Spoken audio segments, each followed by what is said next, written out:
Mon nom traditionnel m'a été donné par ma grand-mère. Le nom que j'utilise est John Jones. Je suis originaire de Nanaimo et j'ai grandi à Nanu's. J'ai fréquenté le pensionnat Alberni Indian Residential School. 2 générations de ma famille y sont allées. Mon beau-père y est allé et mes frères et sœurs aînés aussi. J'ai été l'un des premiers des 17 plaignants à accuser officiellement le personnel du pensionnat indien.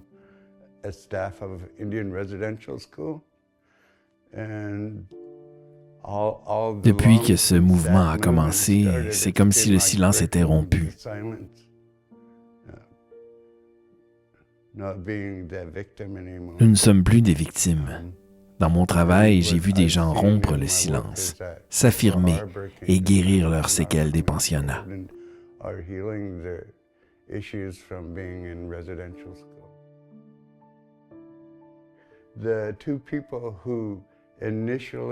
Les 2 personnes qui ont initialement porté les accusations, Stan et Melvin Good, sont 2 frères de Nanaimo.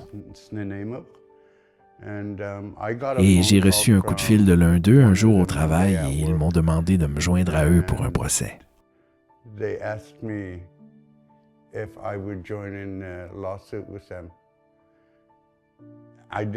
Je n'ai pas répondu, mais ce qui m'est venu à l'esprit, c'est que j'ai travaillé avec des gens qui ont été maltraités.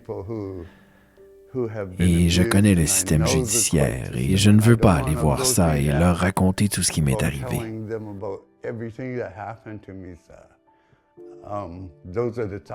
C'est ce genre de choses qui m'est venu à l'esprit. Mais mon ami m'a dit, nous allons nous serrer les coudes. Et c'est ce qui m'a fait changer d'avis.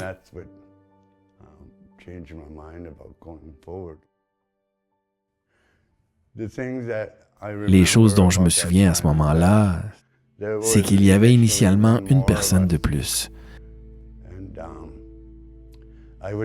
Et je venais de reprendre contact avec lui.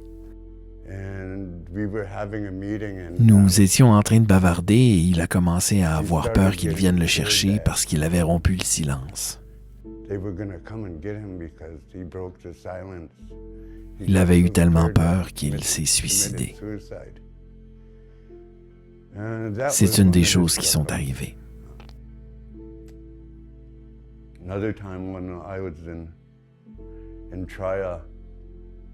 Une fois, pendant le procès, le représentant de l'Église voulait rencontrer un porte-parole de notre groupe. Et je suis allé avec eux avec une autre personne. Et ils nous ont demandé ce que nous voulions.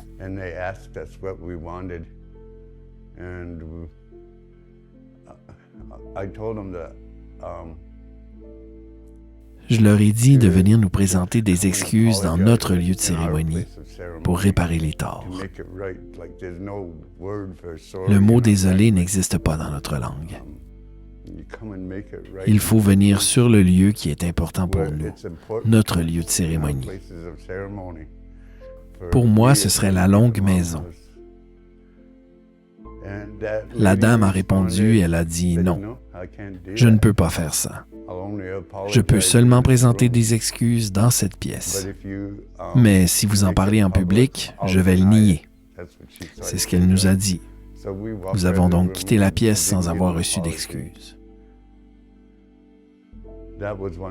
C'était un des problèmes survenus.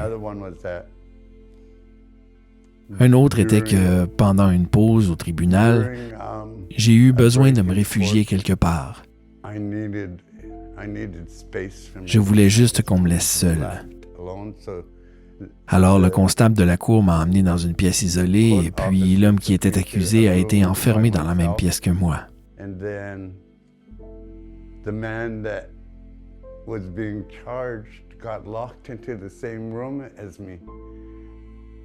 La première chose qui m'est venue à l'esprit, c'est d'aller lui donner une raclée. Je me suis retenu.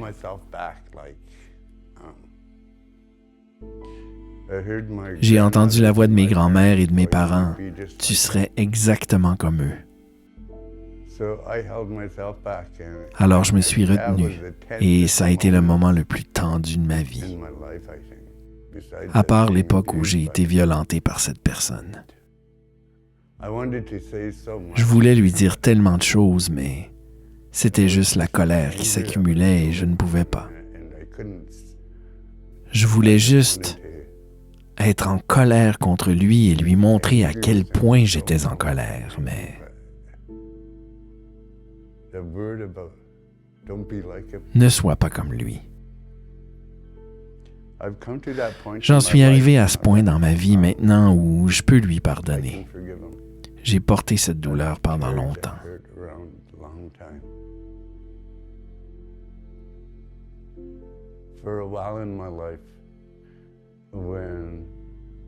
Pendant un certain temps dans ma vie, quand j'étais dépendant de l'alcool et enragé, je pensais qu'il n'y avait pas d'espoir.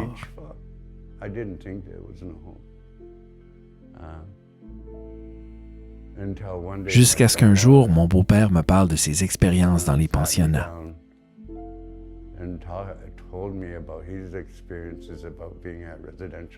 C'était ma première lueur d'espoir.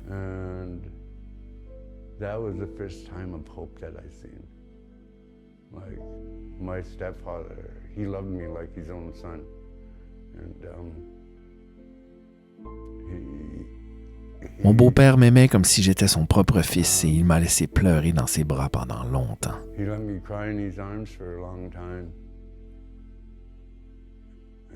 Une fois que j'ai arrêté de pleurer, il a dit « Bienvenue à la maison, mon fils. Les êtres humains ont le droit de parler des choses qui les blessent. Ils ont le droit de pleurer. Et tu es humain. Bon retour, mon fils. » C'est ça que mon père m'a dit. C'était la première lueur d'espoir pour moi. Je voudrais dire à tous les membres des Premières Nations de trouver de la joie dans votre identité.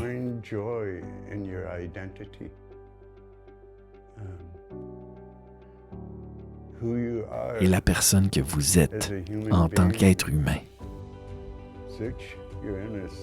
Fouillez dans votre âme intérieure pour vous retrouver.